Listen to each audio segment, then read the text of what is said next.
আলাইকুম। হ্যালো বন্ধুরা, শীত মানেই ঠান্ডা হাওয়া আর শীতের মাঝেই মজার মজার পিঠা খাওয়া। এই তো আরেকটা পিঠার ভিডিও নিয়ে তোমাদের মাঝে চলে আসলাম। আর শীতের মাঝে যদি মার বাড়িতে থাকা হয় তাহলে তো আর কোনো কথাই নেই, প্রত্যেক দিনই মার হাতে মজার মজার পিঠা খাওয়া।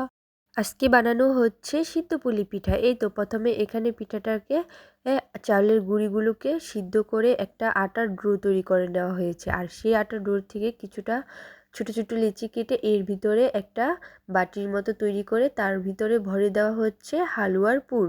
আর সেই পুরটা দিয়ে তারপরে পিঠাটাকে চেপে চেপে মুখটা আটকে দেওয়া হচ্ছে। এরপরে এখানে আমার মা সাইডে কি সুন্দর চিকুন চিকুন করে বর্ডারে ডিজাইন করে নিচ্ছে। এভাবে ডিজাইন করে দিলে দেখতেও যেরকম সুন্দর লাগে, আবার পিঠাটা কোনোভাবেই ভেঙে যাওয়ার বা খুলে যাওয়ার চান্স থাকে না। এই তো পুরো পিঠাটা এভাবেই মা বানিয়ে ফেলবে। এক এক করে সবগুলো পিঠা কিন্তু একইভাবে তৈরি করে নেওয়া হয়েছে। যখন পিঠাগুলো তৈরি হয়ে যাবে ওই পাশ দিয়ে একটা পাতিলার ভিতরে পানি গরম করতে দেওয়া হয়েছে এই পিঠাগুলোকে ভাপে সিদ্ধ করার জন্য। এই তো এখানে কিন্তু খুবই আলতো হাতে পিঠাগুলোকে সিদ্ধ করতে দেওয়া হয়েছে। কিছুক্ষণ পরেই কিন্তু পিঠাগুলো সিদ্ধ হয়ে যাবে। এই তো দেখো কি সুন্দর ফাইনালি পিঠাগুলো সিদ্ধ হয়ে গেছে। এখন আলতো হাতে পিঠাগুলোকে নামিয়ে নেওয়া হবে। ভাপে সিদ্ধ করা হয় বলে এই পিঠাটার নাম দেওয়া হয়েছে সিদ্ধ পুলি পিঠা।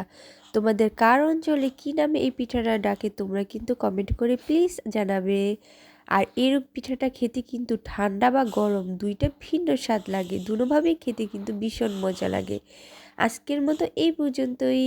নতুন কোনো ভিডিও নিয়ে তোমাদের সাথে আবার দেখা হবে। সবাই ভালো থেকো, সুস্থ থেকো, আর বেশি বেশি করে লাইক কমেন্ট শেয়ার দিও। আল্লাহ হাফেজ।